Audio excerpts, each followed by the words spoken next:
nos vamos a terminar hipotecando el futuro. Porque cuando vamos a tener estos préstamos tan cerrados y tanta inversión, no vamos a poder salir de ahí, ni en la próxima elección, ni en las dos próximas. Va a ser iluso porque vamos a tener contratos de préstamos que no van a permitir a ninguna fuerza política salir de esa. Y vamos a estar en la misma que en Argentina, que siguen prestándose y que ahora Milei vino y que, oh no, me voy a volver a prestar de nuevo y se vuelve a prestar y se vuelve a prestar. Y la receta es la misma que te la dan. ¿No estamos todavía metidos tan en el hoyo?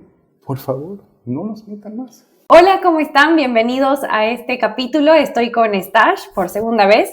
Vayan a ver el primer capítulo que tenemos, ha sido del año pasado. Él es economista ambiental y justo está en Santa Cruz. ¿Cómo estás? Muy bien, un gusto estar aquí contigo de nuevo y pues acá para seguir hablando de deforestación, extractivismo, todo lo que quieras. Sí, hay muchos mitos, estábamos charlando sobre estos mitos que, bueno, nos falta por comprender muchísimo a los que no somos expertos. Entonces, primero, quiero que hagamos como ya estamos cerca de las elecciones, seguro si ven esto después de las elecciones queda un poco viejo, pero de todas maneras nos vamos a enfrentar a cierto tipo de gobiernos un gobierno que ya más o menos se puede ver una tendencia, ¿no? En cuanto a la economía. Entonces, evidentemente estamos en un modelo extractivista y cuál es tu posición de las propuestas que hay y este modelo que se quiere adoptar o que se quiere dar continuidad. Mira, primero creo que es importante situar de que la propuesta extractivista es bastante antigua. Es antigua como la historia boliviana, ¿no? Es la idea de que somos un país bendecido de recursos y por lo tanto lo que no funciona es cómo los estamos administrando, cómo los estamos extrayendo y de repente si se sostiene o no se sostiene, ahí la culpa le damos a los mercados internacionales, a los precios que bajan y la bonanza se acabó. Uh-huh. Y bonanzas llegan, son efímeras, se van y dejan despojo, Uh-huh. dejan contaminación, dejan a un Potosí abandonado, dejan el norte pandino de la goma y demás completamente abandonado Uh-huh. y no se hacen cargo de todo lo que han hecho, ¿no? Uh-huh. Con eso en mente, se reanuda de nuevo el mismo discurso. Tuvimos una bonanza gasífera, ya no hay las reservas, hemos invertido más de 3,000 millones de dólares en buscar gas, no lo hemos encontrado. ¿Te imaginas un ratito antes de hablar de más de eso, si esos 3,000 millones de dólares los hubiésemos invertido en castaña, azaí u otras cosas? Creo que el día de hoy no estaríamos en crisis, así de simple, porque esos son mercados e inversiones seguras y que redistribuyen mucho más para todo el mundo, ¿no? Los 3,000 millones de dólares en exploraciones ni siquiera fueron a parar a empresas bolivianas, ¿no? Fueron a parar a empresas extranjeras que fueron a hacer esas exploraciones. A partir de eso, bajan los recursos para el país en términos fiscales, o sea, para el Estado aún más. La plata ya no entra tanto al Banco Central, entonces, como tenemos más importaciones que exportaciones, nos vamos gastando poco a poco la plata de las reservas. Los precios, COVID, guerra, vuelven a subir del oro, de la soya, abrimos los mercados a China y a partir del 2016 sube y sube la apuesta por la frontera agropecuaria, ¿no? Que era una vieja apuesta que hay que recordar que si bien Bolivia tiene una historia larga de agropecuaria, realmente toma forma en los años 90. Ya. ¿Con Banzer? No, antes de Banzer. Toma forma inicialmente en el 85 con la idea de que es uno de los sectores que nos va a sacar de la crisis en la que estábamos. Y en el 92 se firman los acuerdos para poder exportar a Perú y a los Andes.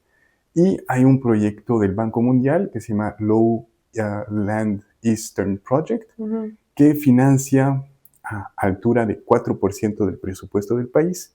Es un préstamo que conseguimos para financiar el desarrollo de la soya, ¿no? En ese entonces ministro era Samuel Doria Medina, después quien administró esto fue Tuto, y básicamente de tener 200,000 hectáreas de soya, llegamos a 700,000. Multiplicamos por 3 la superficie de soya en 5 años. Fue el primer boom soyero, coincide con el primer boom de la deforestación en Bolivia.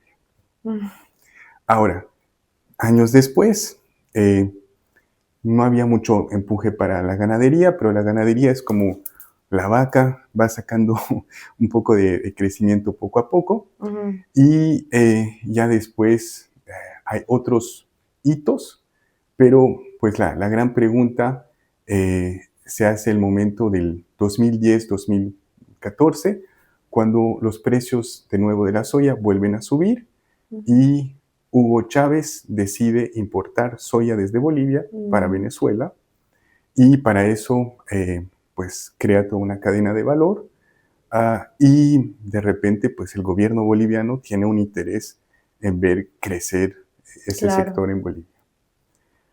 Con todo eso, entonces, volviendo al tema de las elecciones, el día de hoy ya estamos con oro que no nos está generando divisas. En general, 90-80% sale de contrabando, no va por el Banco Central, nadie se quiere enfrentar a ese elefante blanco de movilizaciones, protestas que podría generar si es que dijeran, ¿saben qué? Dejen de pagar 2,5% de impuestos y demás, ya no les vamos a dar gasolina subsidiada o les daremos otros, no sé, algunas condiciones, pero tienen que repatriar esas divisas de forma legal y a través del Banco Central. El hueco que tenemos el día de hoy en términos fiscales o en términos de déficit comercial se podría llenar simplemente con el oro que no llega de forma legal. Entonces no es tanto un problema de nuevo que nos falta dinero, es un problema de por dónde va, si son por canales oficiales y a quién beneficia y de qué forma beneficia. Todo eso funciona con gasolina subsidiada.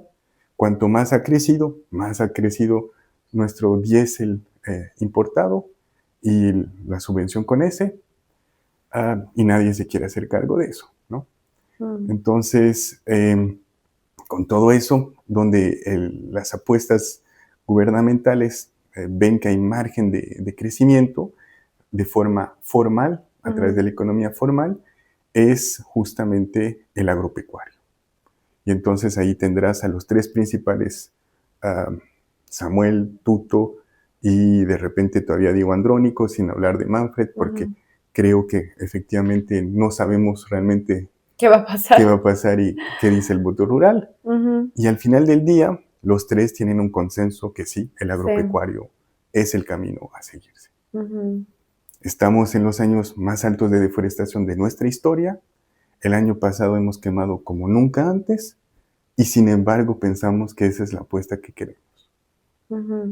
En los próximos 5 años vamos a tener 2 El Niños, porque estadísticamente tenemos siempre 3 El Niños por década y acabamos de tener nuestro primero de esta década. Es el fenómeno climático. Fenómeno climático, y cada vez que hay un El Niño hay mega incendios. 2019, 2016, 2010, 2024 son años de mega incendios, son años de niño. Y cada década hay 3 niños. Pues, sabemos que nos viene y que nos ampara el futuro, ¿no? Claro, y hay mucha gente que se pregunta y dice, ¿es realmente necesario seguir deforestando o con lo que ya está, digamos, desmontado, no hay necesidad de quemar más? ¿Cuál es tu posición sobre ese tema? Mira, ¿necesario para qué? Esa es la gran pregunta. Para alimentarnos ya tenemos de sobra. ¿Por qué? De hecho, tenemos un excedente para la exportación en términos de carne que hace que tenemos como un 20% más de producción de carne de la que el país necesita. Con eso podríamos cubrir varios años de consumo interno en crecimiento. De soya exportamos la mayoría. Entonces ahí tenemos una buena década de consumo nacional. Pero no se trata de eso, ¿no? Se trata de generar más excedentes para la exportación. Ahora, la única alternativa es expandirlo en términos extensivos, quiere decir ocupar más espacio, o podríamos intensificar. Sí, se puede intensificar. Ojo, con los modelos de producción que tenemos, por lo menos en el caso de la soya, tenemos que hablar de que tenemos no solo para la soya, sino para el maíz amarillo, un uso intensivo de agrotóxicos, de glifosato, de muchos más productos. Y hay estudios recientes de la UNSA de este año que demuestran altísimos niveles de múltiples agrotóxicos, cancerígenos y de todo tipo de maldades de salud para los productores en Santa Cruz. Aún peor en el caso si hablamos de los alimentos y hablo de ahí de alimentos, de horticultura y más cosas. ¿Por qué? Porque esos agrotóxicos, si bien entran para la producción de soya, después son adoptados por el resto de los productores, porque en Bolivia, a diferencia de otros países, no tenemos un servicio de extensión público. Alguien que te ofrece conocimiento y asistencia técnica. Ya. No existe eso. En otros países sí. En Bolivia, quien lo ocupa es el que te vende esos productos. Y evidentemente, claro, su solución, lo que te vende es su solución. Pucha, y en eso también hay un consenso y como un cierto acuerdo nacional, ¿no? Con el tema del uso de la biotecnología. Exactamente. Porque eso va de la mano de esos agrotóxicos. Ahora, esos agrotóxicos, algunos puedes usarlos sin biotecnología. Y eso es por eso que ahora hay otro estudio que ha demostrado que en Cochabamba más del 40% de los alimentos tienen derivados de agrotóxicos que no deberíamos estar consumiendo. Y que entran de manera ilegal. Y que entran de manera ilegal. A eso entonces, ¿qué nos dice el agro? Nos dice, el problema es la biotecnología, que eso es un eufemismo para decir transgénicos. Hay muchos otros tipos de biotecnología, no están interesados en eso. Están interesados únicamente en transgénicos. En Bolivia hay una ley que permite que tú puedas someter ante el Estado la propuesta de que te autorice un transgénico y que haya una evaluación técnica y que si es positivo, te autorizan. Si es negativo, te lo niegan. Nunca se someten a eso. No lo han hecho durante años. Recién lo han hecho por el 2020 y antes de eso, durante el gobierno de Áñez, recortaron el proceso de evaluación que toma hasta un año y más a 40 días. Por eso, con unos amigos le metimos juicio y hicimos una acción popular para parar el hecho de que puedan evaluar transgénicos en 40 días. El Tribunal Constitucional tenía que tomar materia, digamos, el juez, la primera instancia lo mandó al Tribunal Constitucional, no llegó más allá de que eso porque se acabó el mandato de Yanine Áñez. Pero ni siquiera hicieron una ley para tratar de que... Ahora, claro, después. Mismo en ese momento, ¿no? Tampoco fueron a pedir autorizaciones. Y el día de hoy tienes transgénicos de todo tipo. El maíz amarillo, donde no hay un solo transgénico autorizado, en más del 80% ya usa transgénicos. Lo dice el Colegio de Agrónomos de Santa Cruz, su ex vicepresidente. El sector lo sabe. Tú entras a Marketplace en Facebook, buscas transgénicos de maíz, lo encuentras. Entonces, legalizar algo que ya existe no va a aumentar los rendimientos. Lo que en Bolivia no se hace es usar fertilizante. No solo eso, hay muchos otros elementos que hacen del por qué los rendimientos son tan bajos. Desde malas prácticas agropecuarias, usos de suelo donde no deberían. O sea, no puedes estar plantando soya en un suelo que es de aptitud forestal. No te va a rendir, obviamente, ¿no? Todos estos temas hacen de que la gran pregunta es, ¿realmente no tenemos técnicos agropecuarios que sepan de ese tema? Claramente que sí. Yo conozco a gente que ha trabajado para Monsanto en Argentina, que vive aquí y que asesora a productores y que me dicen, no están interesados en subir sus rendimientos. Y tú dices, ¿por qué? ¿Y qué te dice? Y me lo dijo a mí delante de gente de ANAPO y de una gran empresa de soya, nos los dijo, es que en Bolivia el negocio de la soya es el negocio de la tierra, ¿no? La especulación. La especulación. El valor de la tierra no es solo especulación comercial, que es cuando tú compras y vendes, sino la especulación financiera, el usar la tierra como colateral para conseguir un préstamo. Entonces, la idea es que tú no... Préstamos estatales. No, Del privados. BDP, privados. Privados. Que vienen de fondos de la gestora, ¿no? Ya. Entonces, un empresario privado en Santa Cruz, tú le puedes preguntar, ¿cuánto te tiene que rendir el dinero para que valga la pena invertirlo? Y él te va a decir, en la época, ahorita con el tema de la devaluación y la inflación, no sé, pero antes te hubiese dicho en tiempos normales 12%. Entonces, para él conseguir un préstamo a 4 o a 5%, porque el máximo era antes de 6%, era una ganga. Es más, habían casos en la época de 3 a 2%, que son regaladísimos. Para hacer eso, tenías que tener colaterales. Y esos colaterales, en muchos casos, los más usados eran la tierra. Entonces, tenías tierra, usabas eso como colateral y te daba un porcentaje del valor de esa tierra como préstamo. 70% en general. Eso depende del valor de esa tierra. Pero ¿quién define el valor de la tierra? Pues el banco no va a ir a ver tu predio y a darse cuenta. ¿Quién es? Es la ABT, tiene un técnico que se llama un evaluador técnico que está amparado por la ABT y que él viene y evalúa tu terreno y te dice tu valor.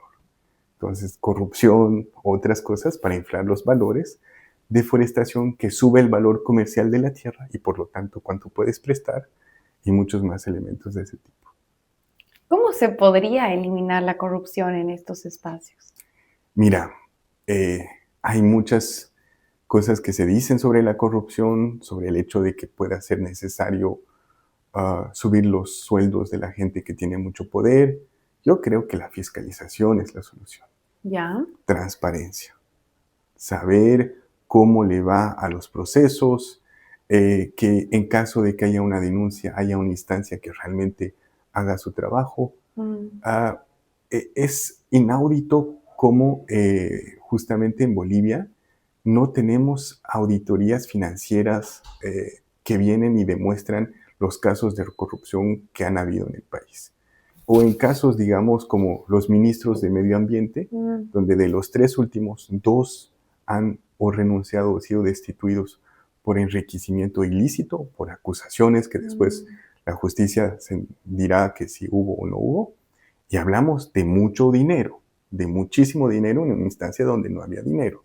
Hablamos que una de las asesoras de uno de los ministros, en este caso Juan Santos, indicó de que a ella le parecía mal, y ella lo denunció, porque él no quería cobrar los 3% de coima que era típico, sino que quería cobrar 7% y que ya le parecía mucho porque ponía en riesgo los proyectos. Es cínico el nivel en el cual nos encontramos.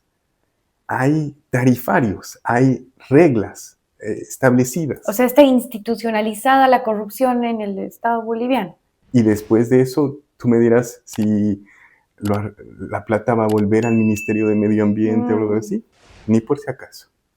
Wow. Y estos mecanismos de fiscalización a los que haces referencia, no solamente deberían estar a cargo del Estado, sino también de fundaciones, la sociedad civil, transparente e independiente para todos. Totalmente. Y no solamente que existan, sino ¿qué hacemos cuando encontramos un caso? ¿A quién denunciamos para que haya acción concreta y rápida?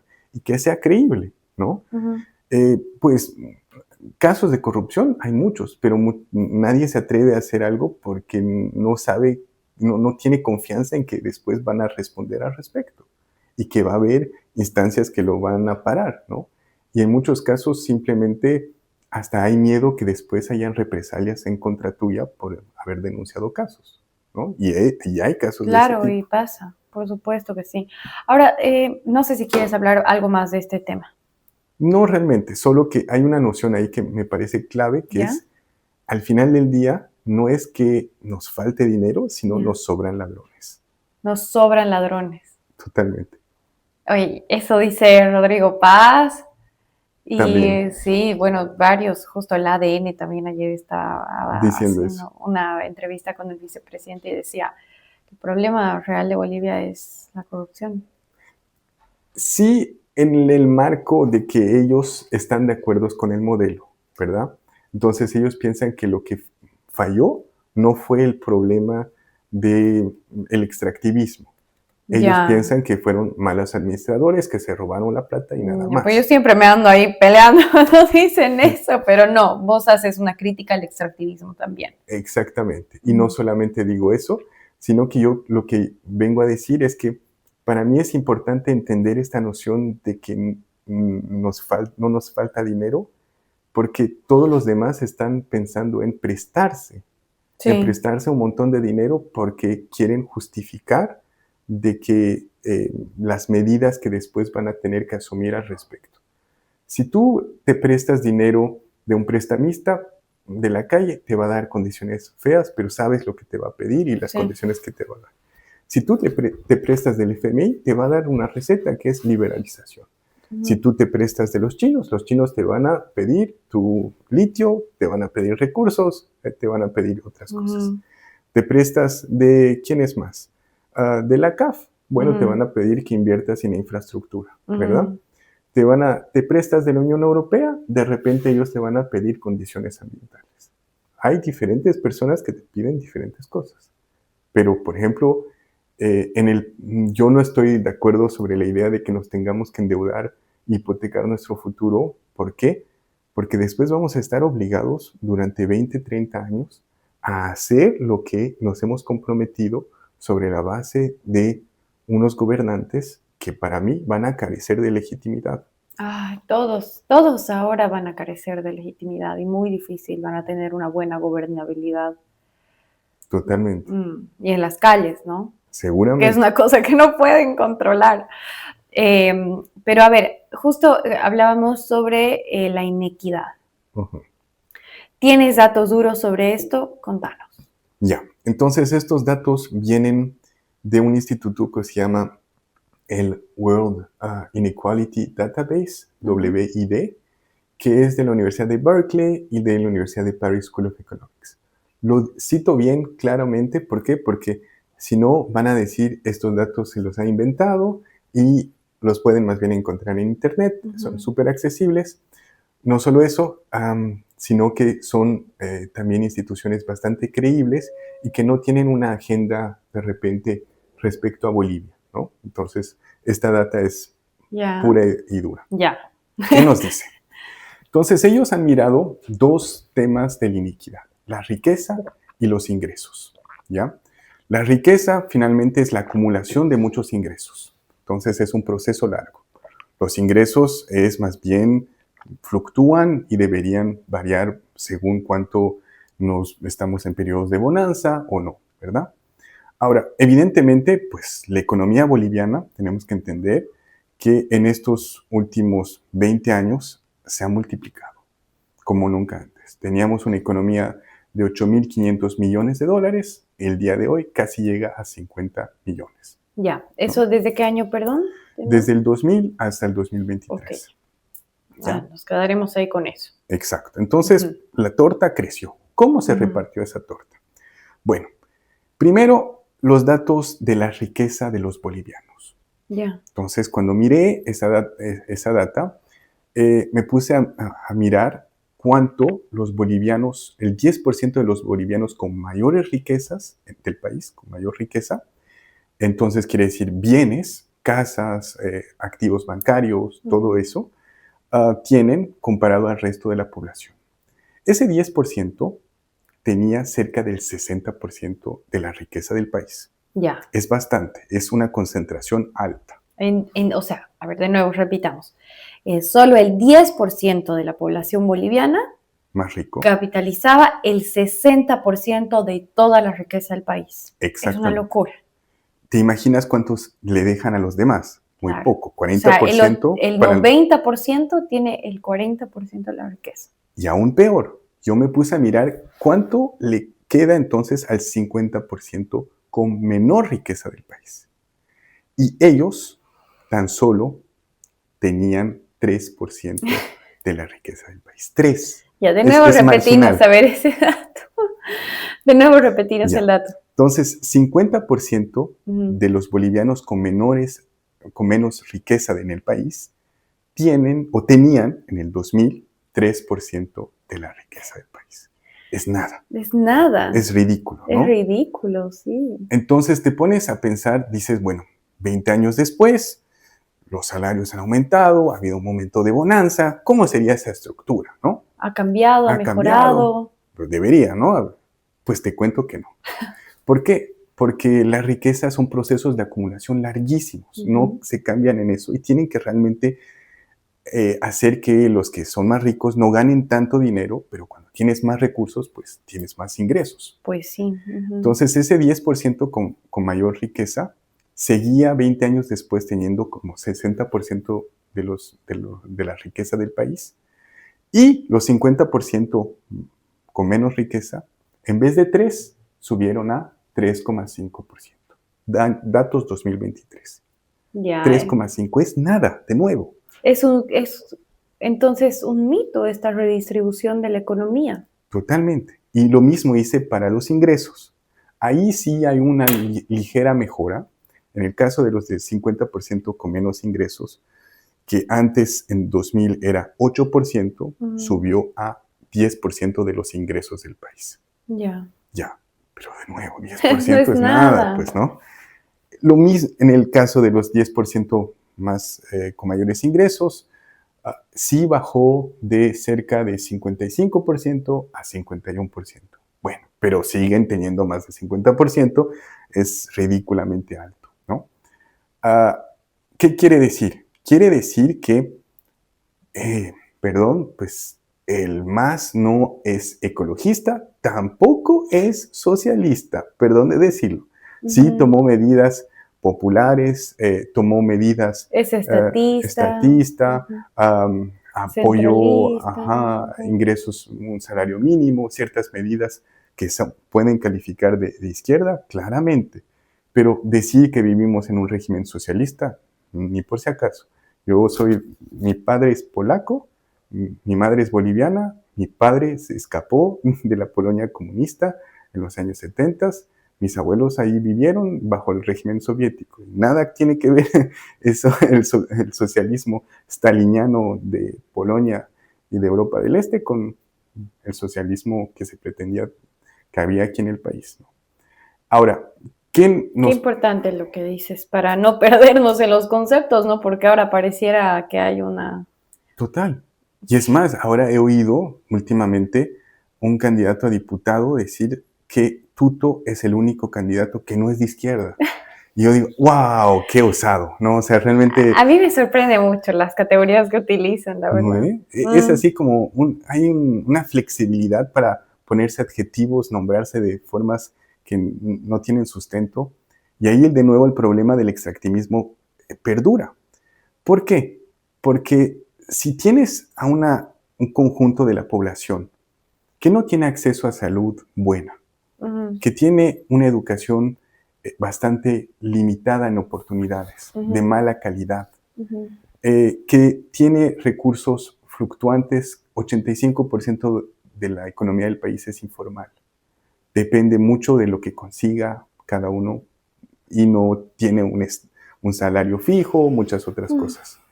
Si tienes todo eso, es mucho más evidente y mucho más fácil hacer pasar la idea de que hay que sacar los recursos y saquearlos y contaminar y hacer todo lo que se tenga que hacer para seguir adelante con este modelo que no beneficia a nadie.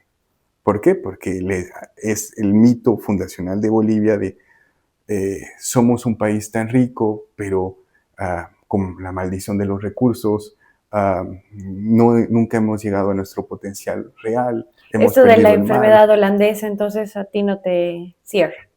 No, o sea, que claramente existe la enfermedad holandesa, sí, pero la enfermedad holandesa existe cuando tienes recursos gasíferos mucho más altos.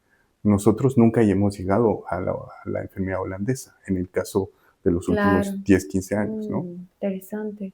Ahora, pero, ¿qué quiere decir eso? Quiere decir que siempre y cuando haya mucha población que siga siendo altamente pobre, sin todos estos elementos que te digo, sin alternativas, están dispuestos a todos.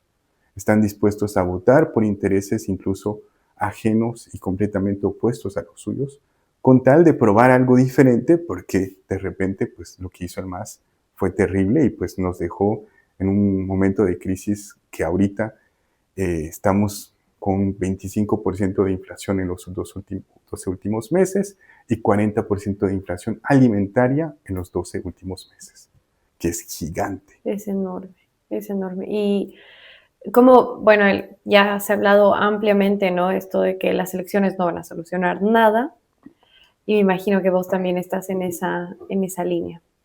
Totalmente. Uh-huh. No solamente no van a solucionar nada, sino que yo creo que vamos a tocar fondo el año que viene, definitivamente. Hay cosas que habrían que haber sido hechas muchos años atrás y el eliminar los subsidios del diésel de forma no diferenciada, o sea, quiere decir, permitiendo que el transporte público sea todavía beneficiado porque es lo que determina la posibilidad de las mayorías en las urbes de movilizarse, y muchos más, no solo el transporte público, para los alimentos y otras cosas, va a generar una inflación galopante. Uf. Y yo me preocupa mucho que no hagamos pagar a los que han saqueado el país, a los que se han aprovechado, que todos estemos pagando por igual el problema cuando no debería ser así. ¿Hace cuánto deberían haberse tomado medidas para evitar este punto? Mira, primero cuando hubo el gasolinazo, en vez de simplemente retroceder y nunca más hacer nada, así como nunca, ya no hablamos. Lo intentamos, ya lo hicimos. No se acabó ahí. Lo hubiésemos hecho de forma paulatina, progresiva, anunciando y demás, y despacio invirtiendo pues en una matriz menos consumidora de diésel y gasolina, otra hubiese sido la historia. Pero más allá de eso, no se trata de simplemente una medida, se trata de la matriz, exacto, la estructura, de no ser un país que se dedica a producir y exportar materia prima barata. La soya es de los productos regaladísima, ¿no? más baratos, donde hay una utilidad bajísima, no tiene gran valor agregado. Los países de los Andes donde nosotros exportamos soya, no producen soya, o muy poco. ¿Por qué? Porque ellos sí se dedican a producir productos agropecuarios de alto valor. Café, arándanos, horticultura, venden plátano por el mundo. Lo que decías, el azaí. Exacto. En cambio, nosotros nos dedicamos a venderles a ellos productos de baja calidad, que es lo que hacemos. La carne a China, y no es carne de repente como para que la pensemos así, de que en China hay un chino que está comiendo y dice, esta carne boliviana, qué rica, ¿no? Claro, ni enterados. Ni enterados. Es carne molida que le ponen en diferentes productos de otro tipo y se la comen sin saber que había sido carne boliviana, y ni siquiera es así como la carne argentina o australiana, que tiene una gran reputación y algo por el estilo. Ahora, no sé si hay algo más sobre este tema de la inequidad que nos estamos olvidando tocar antes de saltar al siguiente tema. Simplemente decir que la alternativa a eso sí existe, y que la alternativa, en el caso del azaí y de la castaña, hace que en Pando y en el norte del Beni se tiene los mayores ingresos rurales del país. Y eso no es de ahora, es de muchos años antes. En promedio, en esa zona, se tiene un ingreso mensual todo el año por encima de 3,000 bolivianos mes. Es más que el salario mínimo. En otras regiones del país, Potosí, Oruro, incluso Santa Cruz, los ingresos rurales son inferiores para el sector agropecuario. 3,000 es bastante. A mí me ha llamado la atención, por supuesto, esto de las encuestas siempre es un poco engañoso, solamente es una fotografía coyuntural, etcétera, ¿no? Entendiendo eso. Pero me ha llamado mucho la atención que en Pando Andrónico está arriba. ¿Por qué crees? Yo creo que, bueno, ahí hay claramente, pues Pando tiene una migración andina bastante fuerte, ¿no? Después, creo que por ende también hay una asociación mucho más positiva al MAS. Y más allá ¿Tendrá de... que ver por la agricultura, el agronegocio? No, yo creo que tiene que ver más por el hecho que el país estuvo en una bonanza y para ellos también, ¿no? Pero si te pones a pensar ahorita, en Pando la situación está más grave que en Santa Cruz o en La Paz o en otras grandes ciudades. Porque siendo un lugar fronterizo, los precios están altísimos. Uf, están sí. muy, muy duros. Y ellos, pese a esa situación, quieran votar por Andrónico, hay que preguntarse claramente ¿Qué pasó qué ahí? pasó. Bueno, hay un tema que ha surgido mucho y ha entrado al debate político y que personalmente me declaro una ignorante. Y creo que muchos de los que no estamos metidos en el tema no tenemos idea cómo funciona. ¿Qué son los bonos de carbono? Ya. Yo creo que ahí es muy importante también partir de un punto, ¿no?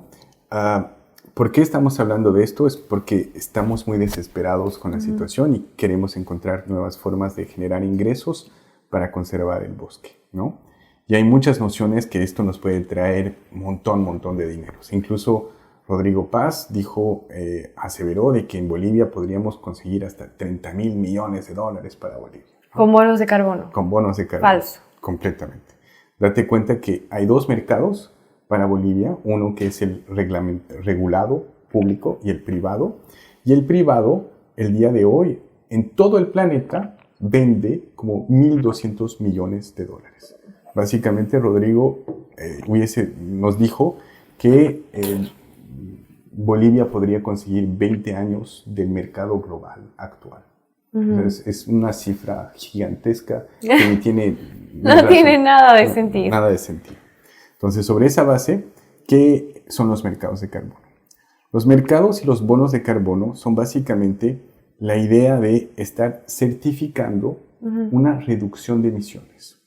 Pueden ocurrir en diferentes sectores, industrias de cementos, aeronáuticas, muchas otras. A nosotros, ¿qué nos interesa? Los bosques. ¿Por qué? Porque al mundo le interesa tener reducciones de emisiones de carbono en bosques, porque es la forma más barata de capturar carbono. En el caso de tecnologías, por ejemplo, para ciertas industrias que emiten de tipo cemento y otros, estamos hablando de costos de $60 la tonelada. En Bolivia, la captura de carbono se estima que puede costar alrededor de unos $3-4 la tonelada, si se logra conseguir. Ojo, no hablamos de que te den dinero por tener bosque, no se trata de eso. Se trata de evitar deforestación. Quiere decir, tenemos 50 millones de hectáreas de bosque. Bueno, poco más en realidad. No nos van a dar certificados por eso. Nos van a dar por la reducción que logremos sobre lo que ya estamos ahorita deforestando, que son como 400.000 hectáreas. A eso el problema es que si tienes incendios, pues no reduces nada. Si tienes un aumento de la expansión agropecuaria, no reduces nada, ¿no? Entonces nadie te certifica. ¿Por qué? Porque se trata de eso. Tienes que tú haces un esfuerzo, reduces o no reduces, pero lo haces, inviertes tu tiempo, viene una empresa certificadora, después de años que lo has hecho, y te dice, bueno, estás buscando certificar estos 3 últimos años, y mira, y te dice, no, te cuento, Natalia, que se había entrado un fuego aquí este año, el año siguiente sí has reducido y el año siguiente también, pero este fuego pues quemó más bosque del que lograste reducir en los años siguientes. Así que no hay reducción de emisiones para vos. O sí, bravo Natalia, has logrado, aquí están tus certificados. ¿Tú qué haces? Vas después a tratar de venderlos al mercado. Ese mercado está en crisis, los precios están bajísimos. Antes eran $3, eran $4, después bajó a $3 y ahora está en $1,8. Quiere decir que el precio es demasiado barato para que tú puedas cubrir tus costos. No solo eso, Los mercados internacionales tienen tanta oferta de bonos y tan poco compradores que la mitad no logra conseguir compradores. O sea, tú te quedas muy posiblemente con la mitad de tu mercancía si logras venderla. Y de paso no te cubre los costos. Claro, y hay comunidades que ya venden, o sea, cierran contratos. Cierran contratos, efectivamente. Ha habido proyectos, pese a que era ilegal antes del 2024 en Bolivia, donde han vendido y han certificado. Han parado porque no era un negocio. Después de haber vendido hasta $20,000 en algunos pequeños proyectos, han dicho, no, esto no vale la pena, yo le he metido más esfuerzo y más dinero que lo que a mí me han dado de ventas. O algunos casos no han logrado vender sus bonos después de tantos esfuerzos e inversión. Entonces, con eso en mente, ¿qué ha estado pasando? Pues ha habido un cambio de norma. Antes teníamos la ley de la madre tierra que prohibía justamente esa venta de mercados de carbono en Bolivia, porque decía que era la mercantilización de las funciones ecosistémicas, o sea, de la madre tierra. 2024, el mismo Tribunal Constitucional autoprorrogado que dijo que Evo Morales tenía un derecho a ser reelegido, un derecho humano, también define como un derecho humano el carbono. Algo inaudito. ¿Y por qué crees que ha hecho, o sea, por desesperación de la crisis? ¿Crees que han legalizado?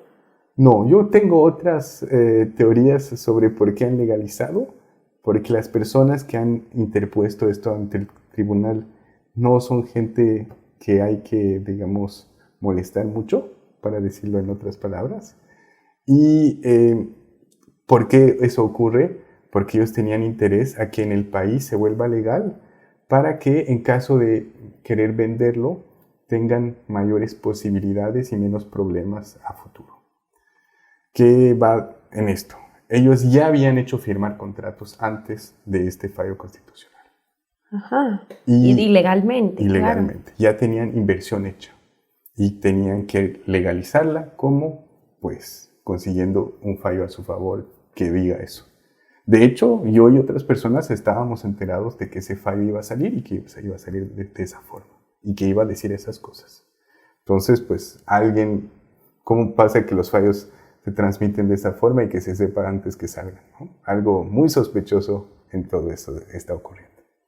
Ahora, volviendo al tema, hay varios territorios en el país que han firmado esos contratos y hay varios que han logrado deshacerlos y han abandonado esos proyectos. ¿Por qué? No todo está perdido. No todo está perdido, pero porque les ha costado entender que se habían hecho estafar, que les han violado sus derechos y que, de hecho, se han sentido que no habían entendido qué han hecho y que podría causarles más problemas que beneficios.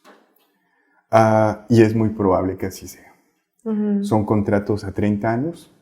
Yo en mi vida he firmado un contrato a 30 años para algún beneficio con alguien que ni conozco y nunca me ha demostrado cómo funciona el negocio, no me ha explicado nada. Y muchos de estos territorios me invitan para darles capacitaciones. Y yo voy, les explico, les muestro los precios, les muestro cómo funcionan. Me dicen, no, ¿cómo pues? Si llega un incendio, ¿quiere decirlo perdemos todo el potencial de reducción que hemos hecho? Sí. Claro. Pues, pero no nos habían explicado eso.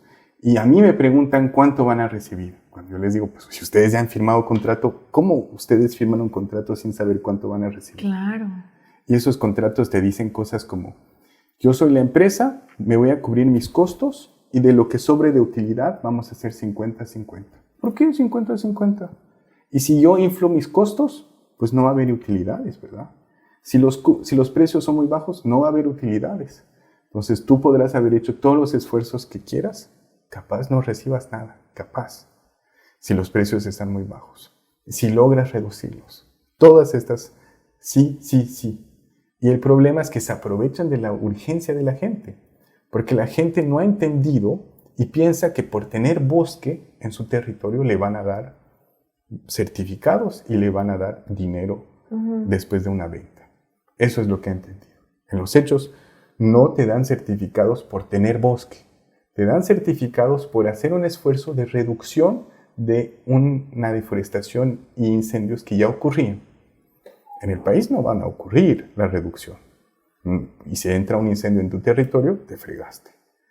No solo eso, se aprovechan del hecho de que la gente está sin más alternativas y también no conocen los mercados de carbono porque en el país no ha habido pues nadie que te capacite al respecto, no hay experiencias, entonces somos un territorio virgen de gente que no sabe y que extranjeros están viniendo a aprovecharse y que de hecho me buscan a veces para tratar de que yo trabaje para ellos. O sea, para que hables bien de ellos. No, sino porque yo tengo una expertise en mercados de carbono y en deforestación, y entonces ellos piensan que yo puedo hacer análisis para ellos o cosas por ese estilo para calcular potenciales de reducción o otras cosas. Y entonces me entero de lo que están haciendo, me avisan, porque yo he trabajado en otros países sobre temas similares, ¿no? He liderado, voy a ser muy honesto con eso, para el Banco Mundial, un equipo técnico que armó la propuesta del país Guatemala, el documento programático para su programa nacional de reducción de emisiones de carbono de bosques. Entonces tengo bastante conocimiento sobre cómo funciona y bastante conocimiento técnico que en Bolivia no existe, y además que pues mi expertise de deforestación y otras cosas. Ahora, se aprovechan entonces de la falta de conocimiento, violan sus derechos, no hacen la consulta previa informada que deberían, no les explican cuáles son las condiciones. Los contratos, cuando tú los lees y dices, oye, pero esto es un contrato que no te vas a poder deshacer. No hay cláusulas para que se rompa. ¿Cómo es esto? Es más, no hay cláusulas para que se rompa. De buena fe, no. Tiene que haber algo extraordinario. Pero justamente ahora estas empresas están un poco asustadas porque con el caso de Kailasa y otras de ese tipo, también tienen miedo que se las denuncie, ¿verdad? Y si se las denuncia, pues pueden correr el riesgo de que se las bote del país. Porque incluso hubo una empresa que se llama FICO, que en Panamá, en Perú y en Bolivia se hizo pasar por una agencia de Naciones Unidas y hizo firmar a territorios contratos de carbono, y ella estipuló que incluso ella iba a autocertificarse. Pues que es así, de lo más básico que no existe en los mercados de carbono, es lo básico de que te están estafando, ¿no? Y como en otros países fue denunciada, incluso hay un artículo en Mongabay que lo dice, que lo evidencia, que lo reporta, pues cerró sus negocios, incluso en Bolivia. Pero en Bolivia tienes todo tipo de actores. Tienes los de buena fe, tienes los de mala fe, tienes actores técnicos serios, pero con una realidad de mercados de carbono que está en crisis y que por lo tanto no hay negocio.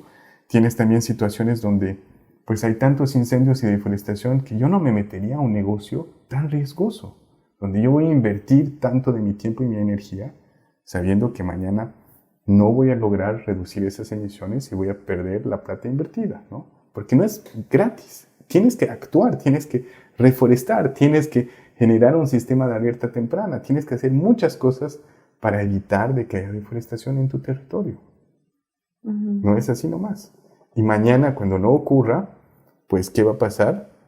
Van a decir, compañeros, hemos probado eso con conservar el bosque y tenía que venir la plata de los mercados de carbono, no llegó, entonces metámosle a la ganadería, metámosle a la soya, metámosle a la deforestación, porque con el plan de ustedes no funcionó.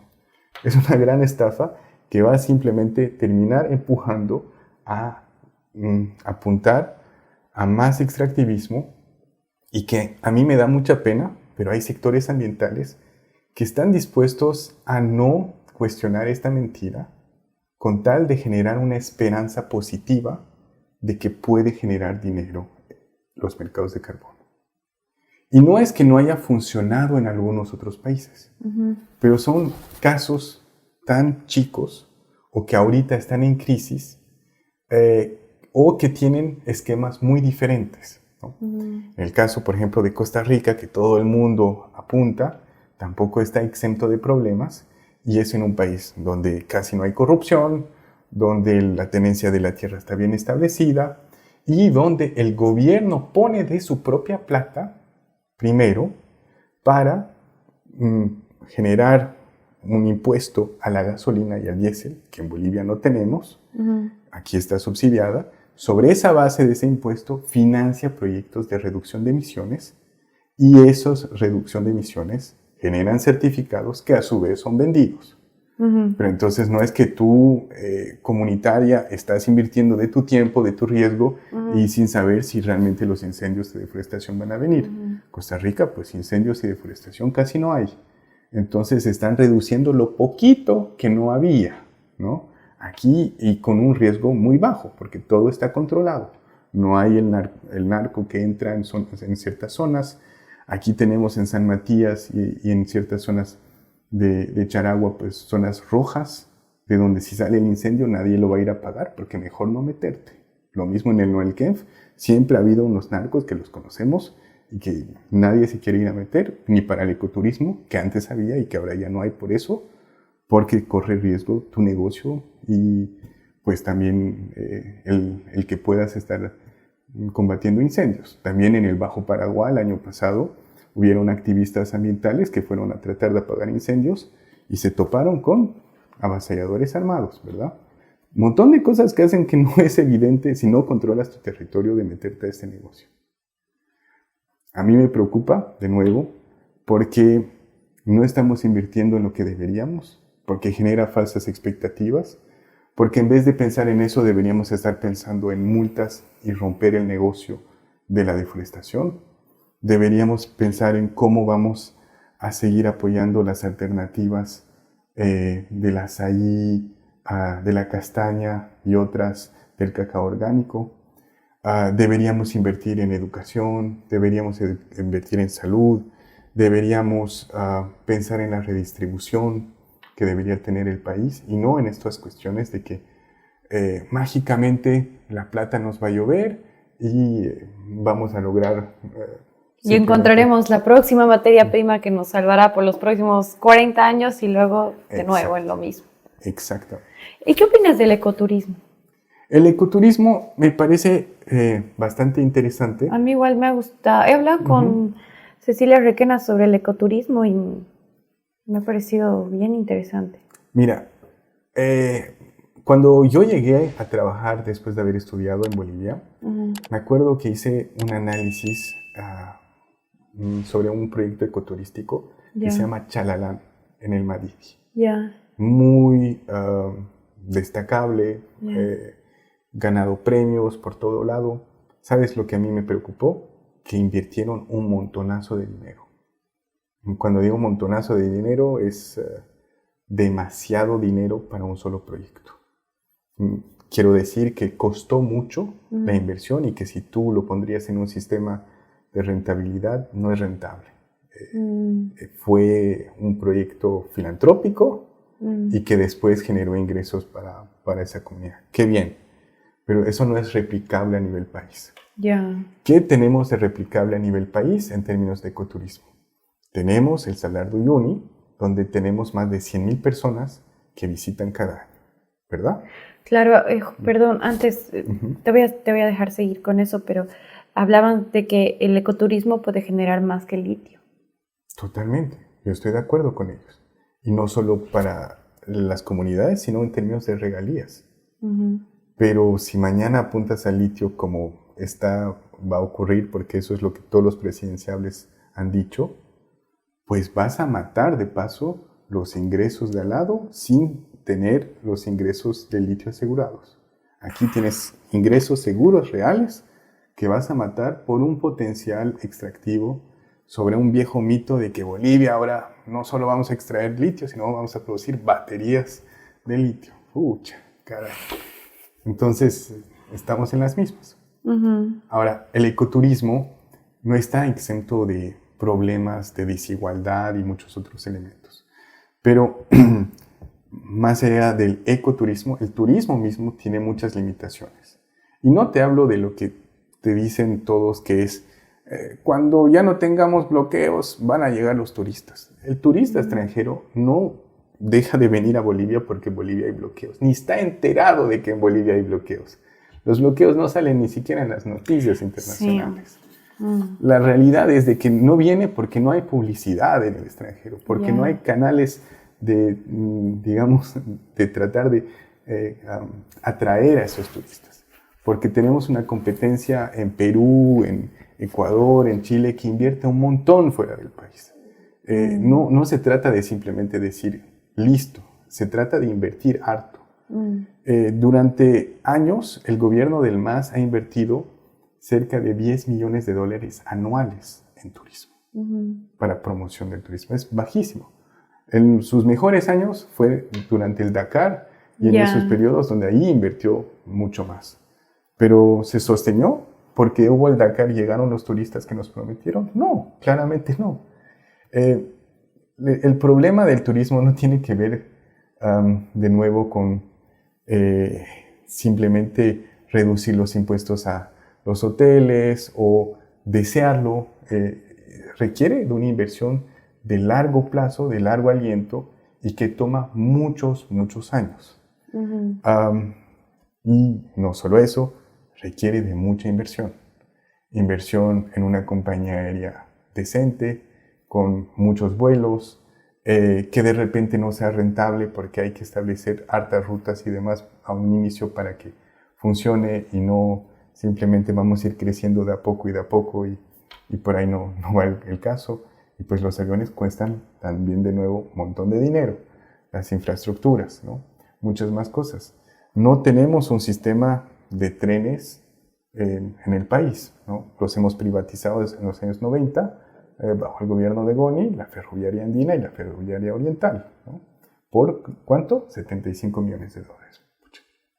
Bajísimo. Hubiésemos podido invertir, hoy día no estaríamos tan dependientes del diésel y la gasolina, hubiésemos tenido otra historia del transporte público, del transporte interprovincial, muchos más elementos, ¿no? A un turista el día de hoy tú le dices cómo vas a ir a Uyuni, es un turismo de backpacker, nada más. No hay opciones de otro tipo para lo que les quieras proponer, ¿verdad? No hay un aeropuerto que funcione, las flotas son bastante inseguras, muchos más elementos que son problemáticos a la hora de pensar si vale o no la pena, ¿no? Y el backpacker pues tiene un montón de otras opciones en Perú y en otras regiones que compiten y que si tú viajas en el extranjero vas y vas a encontrar un spot publicitario para Perú, otro para Ecuador, marca spots en los vuelos y etcétera, nunca para Bolivia, ¿no? Promoción de ese tipo, no. Entonces, habrá que invertir mucho dinero antes que eso se vuelva realidad. Y eso puede ser para el mediano plazo o largo plazo. Claramente hay que invertir en eso. No digo lo contrario. Claro, hay que trabajar en el mediano y largo plazo principalmente. No sé si quieres decir algo más sobre todos estos temas. No, la verdad que lo único ahí es siempre de pensar de que evidentemente apela a algo muy sensible en la identidad boliviana, que queremos ser parte del mundo, queremos estar en el mapa, queremos que la gente hable bien de nuestro país, queremos ser orgullosos de que no solo tenemos algo hermoso, sino que el mundo lo sabe.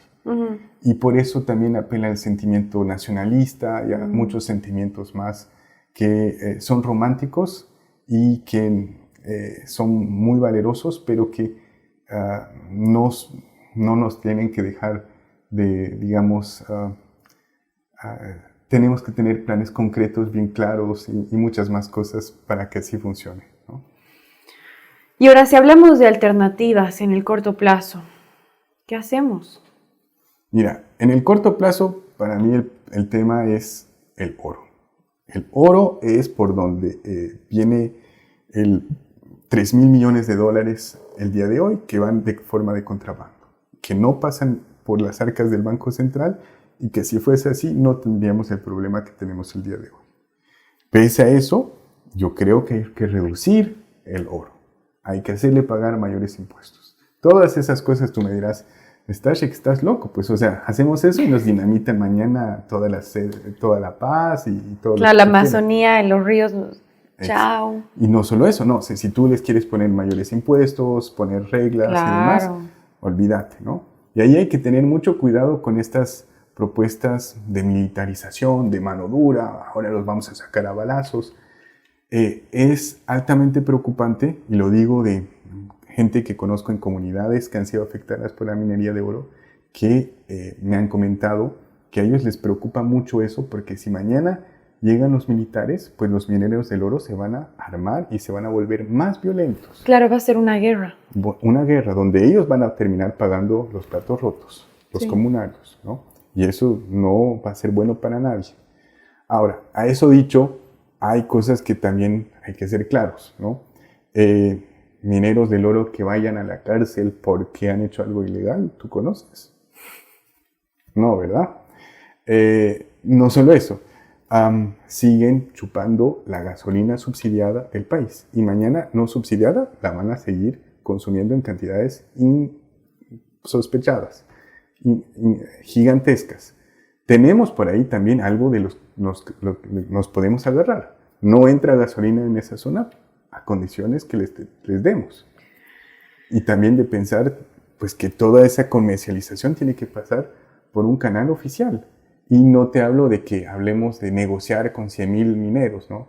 Te hablo de que son menos de 30 grandes exportadores de contrabando del oro en Bolivia y que ellos son bien identificables y que el país lo conoce y los actores de la minería lo saben. Y que no se trata de repente, pues, de agarrar, como decía el Álvaro García Linera, del cuello al actor y no sé cuánto, ¿no? Sino de ponernos de acuerdo de que lo que ha habido no se puede seguir adelante, que es un capitalismo salvaje, destructor.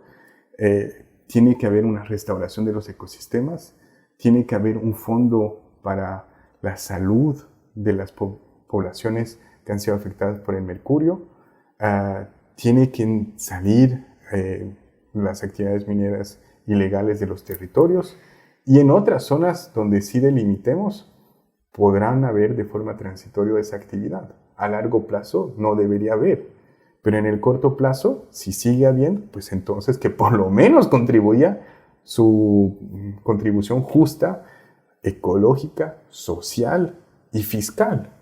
Esos 3 elementos. Si no, entonces ¿para qué nos sirve?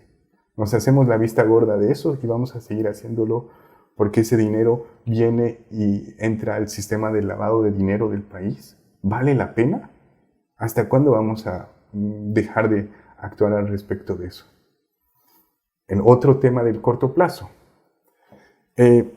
Evidentemente, cuando vamos a dejar de subsidiar la gasolina y el diésel, todos vamos a pagar. Y eso no es justo. Tiene que haber un sistema diferenciado. Tiene que ser paulatino. No puede ser de golpe, así como lo plantean, porque eso yo sospecho que va a generar una espiral de inflación que nos puede llevar a que paguemos los platos rotos de un caos que no está planificado, ¿no? Más allá de eso, en el corto plazo, si realmente necesitamos prestarnos dinero, pues te voy a decir 2 cosas que nadie más te va a decir.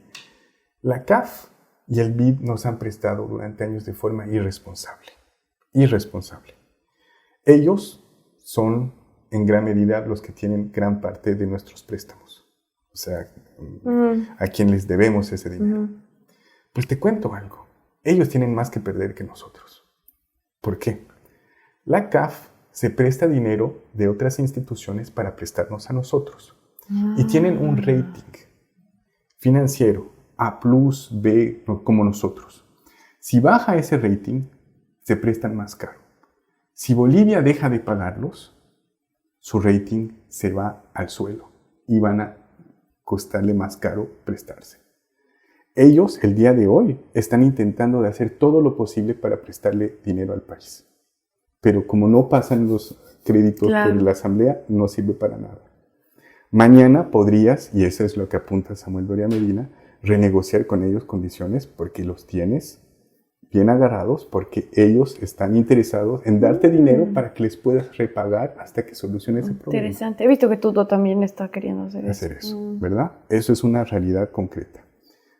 Prestarle al FMI, prestarse del FMI es para que te pida la receta, te dé la receta que ellos siempre promueven, que es la liberalización.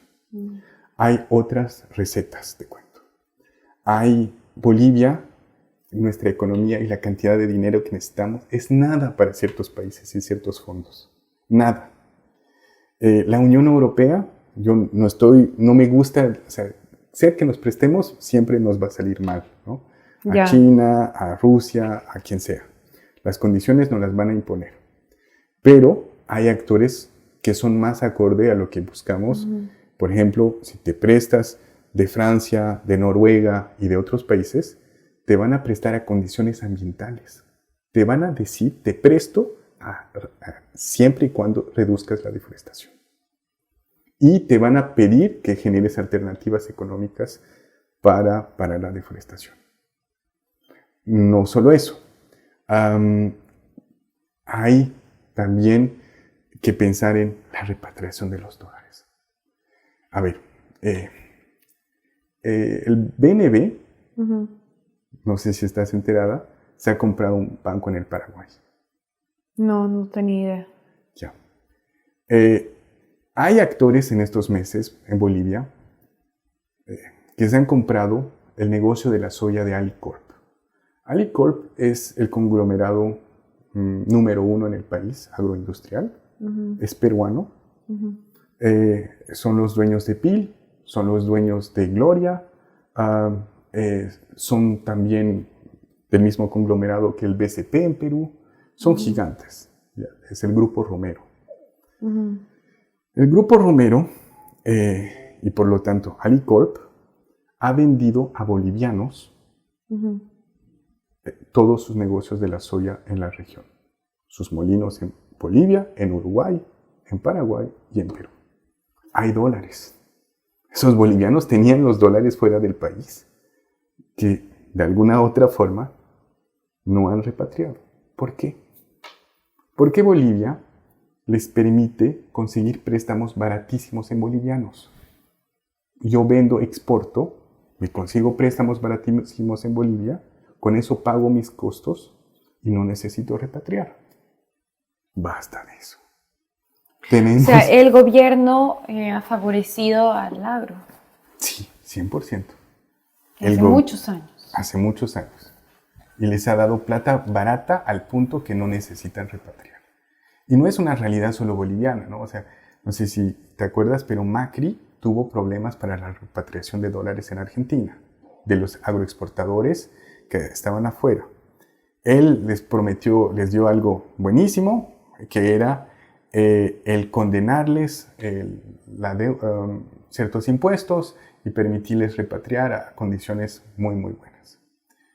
Que de nuevo les vamos a permitir eso a la gente que ha ganado su dinero deforestando al país, más ganancia para ellos. ¿Qué es esto? Evidentemente tienen deudas en bolivianos gracias a la gestora que nos pertenece a los bolivianos, que es gestora pública y que, te cuento, tiene un poder gigantesco sobre todas las bancas privadas del país. Si la gestora mañana dijera, tienen que invertir la banca en sectores responsables y pedirles a todos los grandes exportadores que demuestren que no exportan de zonas deforestadas ilegalmente, lo harían. La gestora tiene un poder gigante. Es solita, igual de grande que toda la cartera de créditos de la banca privada del país. ¡Wow! ¡Qué increíble! Es gigante y nos pertenece. Tenemos un cuello de botella importantísimo. Hay muchas formas de hacer que, en términos de poder, que esos dólares vuelvan al país. Y no tienen que pasar por, te voy a reducir los impuestos, te voy a dar este beneficio más y este beneficio más, porque ganaremos dólares y nos vamos a volver más pobres de otras formas. Tenemos que encontrar formas donde vamos a seguir ganando y donde vamos a decir, ¿sabes qué? Basta.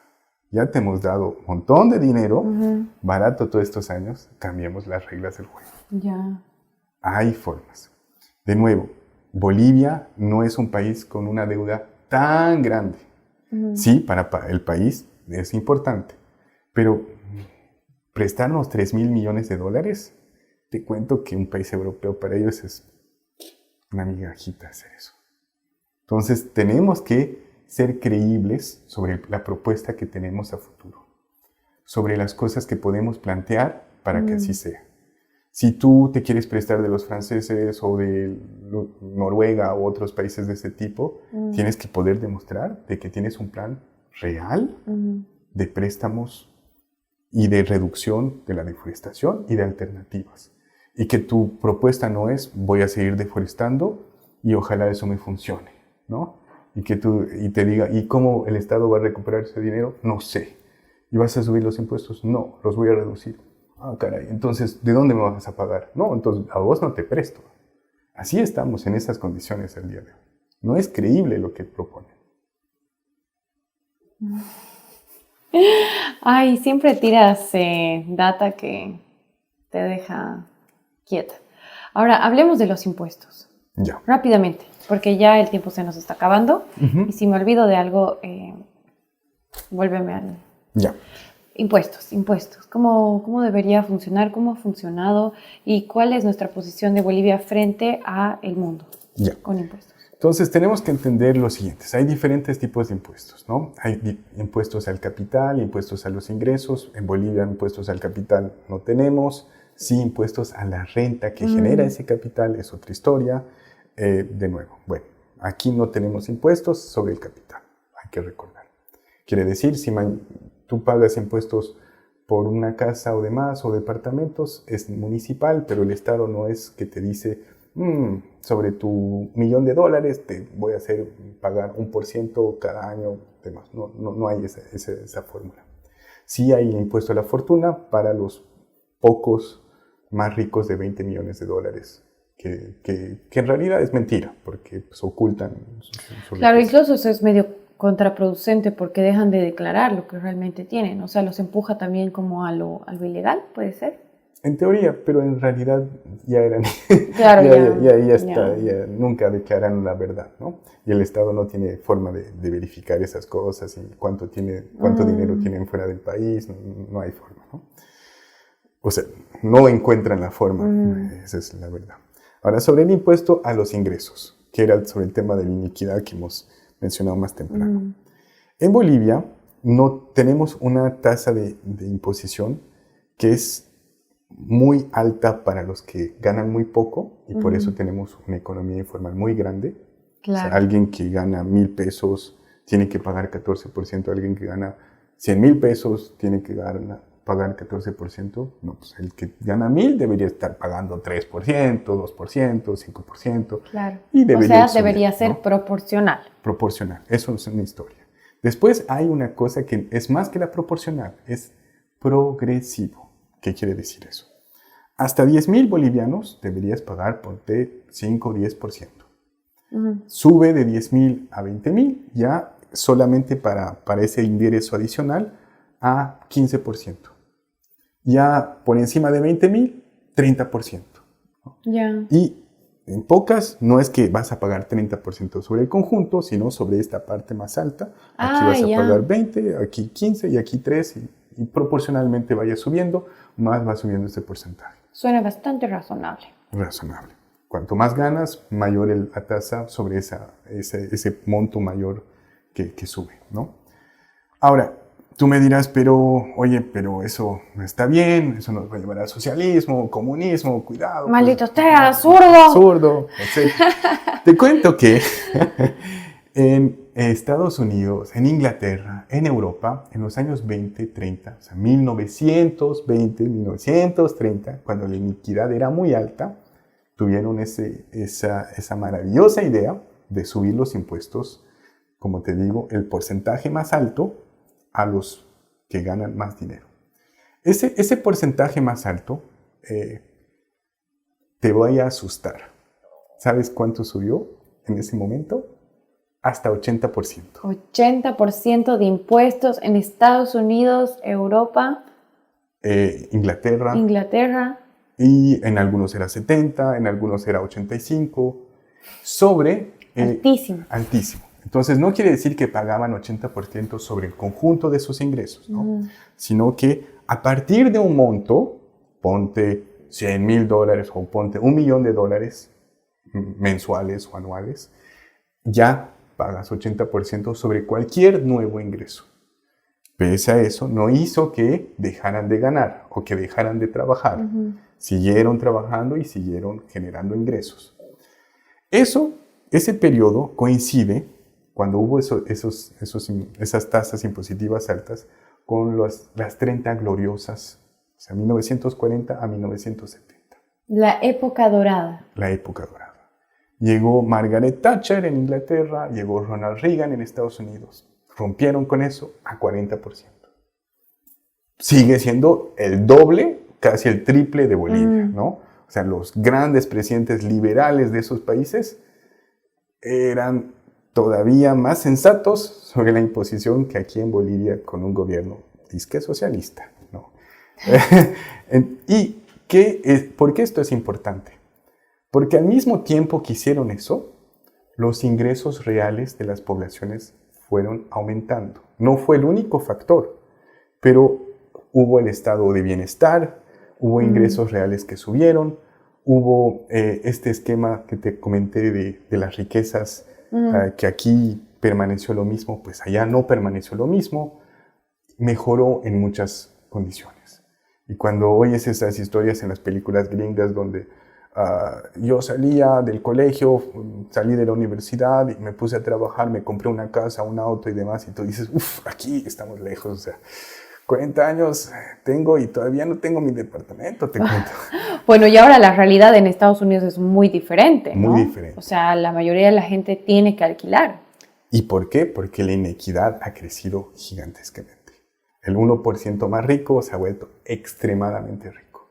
Donald Trump acaba de romper aún más ese 40% y no me conozco las últimas cifras de cuánto más ha bajado, pero hay estudios, por ejemplo, de la London School of Economics, el estudio que tienen, que ha sido más leído en toda su historia, es un estudio que demuestra que cuando reduces los impuestos de los más ricos, no hay generación mayor de ingresos para el país. Solamente hay mayor generación de ingresos para los más ricos. Y que no existe ese famoso efecto que en teoría debería existir de la plata va a volver a caer para todo el mundo porque el rico va a volver a invertir y que esa inversión... Claro, el derrame... No existe. No existe el derrame. Es puro derrame teórico y es derrame así intelectual, pero en los hechos empíricos ellos han demostrado a cada vez que ha habido esa reducción de impuestos que nunca ha generado mayor bienestar para el país ni mayores beneficios para el país, y el único que ha salido más rico era el que ha sido beneficiado por esa medida. Entonces, en un país como Bolivia, donde tenemos 85% de los bolivianos que están en el mercado informal, como yo, por ejemplo, pues tendrían los que ganan menos que pagar mucho menos que lo que pagan el día de hoy. Y los que pagan más, los que tienen mayores ingresos, tendrían que pagar más.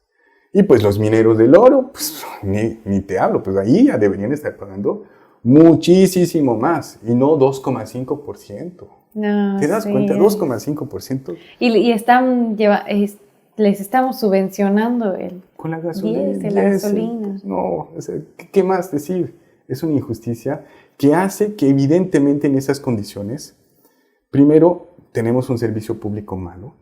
Evidentemente yo no pagaría más impuestos si el servicio público sigue de malo que sigue ahorita. Pero yo creo que hay una justicia social para ciertos actores que el día de hoy ni siquiera están pagando. Y que eso sí habría que pensar, ¿no?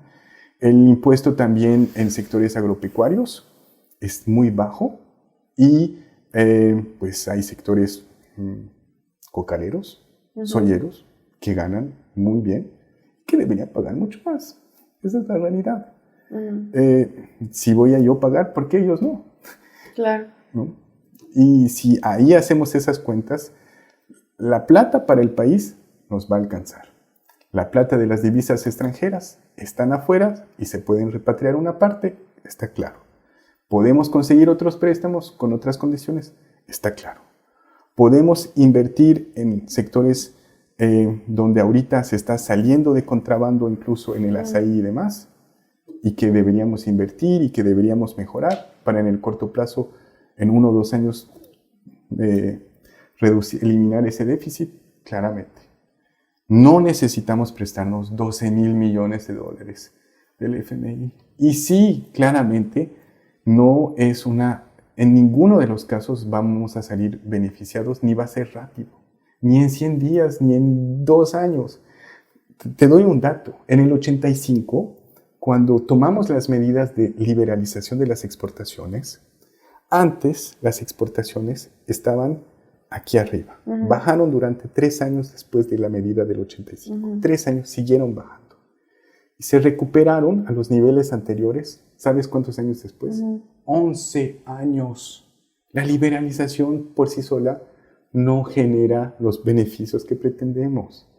¿Y eso qué quiere decir? Entonces, que para que sí funcione le vamos a tener que invertir más al agro, subvencionar más al agro, darle más préstamos al agro, y a los otros sectores. No, basta. Nos vamos a terminar hipotecando el futuro, porque cuando vamos a tener estos préstamos tan cerrados y tanta inversión, no vamos a poder salir de ahí, ni en la próxima elección, ni en las 2 próximas. Va a ser iluso, porque vamos a tener contratos de préstamos que no van a permitir a ninguna fuerza política salir de esa. Y vamos a estar en la misma que en Argentina, que siguen prestándose, y que ahora Milei vino y que, no, me voy a volver a prestar de nuevo, y se vuelve a prestar y se vuelve a prestar. Y la receta es la misma que te la dan. ¿No estamos todavía metidos tan en el hoyo? Por favor, no nos metan más.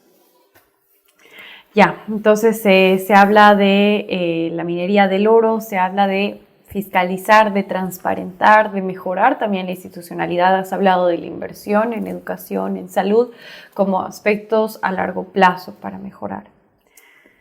Hay una cosa que no tenemos que perder de cuenta.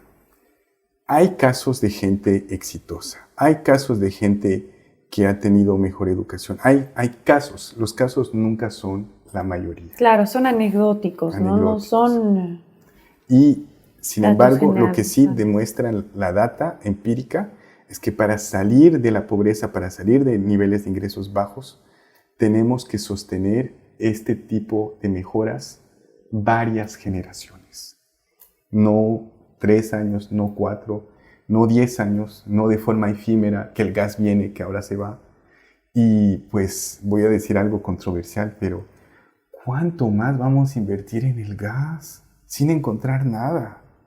De nuevo, hubiésemos invertido esos 3,000 millones de dólares de la exploración en productos forestales no maderables, de verdad bien hecho, y de paso ponte en la planta de Bulo Bulo, que son unos 800 millones, y algunos otros proyectos más, o sea, 4,000 millones. Natalia, te aseguro, tranquilos. Ahorita no estaríamos en este problema. Te aseguro. ¿Y esto hace cuánto hubiese sido? 2015. Así de simple. Tuvimos 10 años, no lo hicimos. Es más, durante el gobierno de Áñez tampoco lo hicieron, tampoco cambiaron. Y los próximos tampoco han cambiado. Y los de antes tampoco. Necesitamos cambiar ese rumbo. Ya, pues hagamos política, opinamos. ¿Qué más puedo, que no te he preguntado, que quieres decir para ya cerrar esta entrevista? Ya, perfecto. Todos estos elementos, digamos, que están ocurriendo de este avance extractivo, de este avance de liberalización, de profundización del extractivismo, tienen que ver también con cómo durante el gobierno del MAS se ha destruido las organizaciones sociales, se ha criminalizado la protesta, se ha amenazado a la sociedad civil, se ha callado a voces, se ha roto liderazgos y es nefasto. Evidentemente nos agarran en un momento donde estamos de los más débiles después de tantos años. Hubiésemos estado hace 15 años, no hubiese ocurrido eso. El día de hoy nos han dicho tantas veces que nos va a llegar lo peor y que si no lo hacemos, cuidado que ahorita vamos a ser Venezuela o Cuba, que estamos asustadísimos y que nadie quiere eso y que estamos dispuestos a todo lo que sea.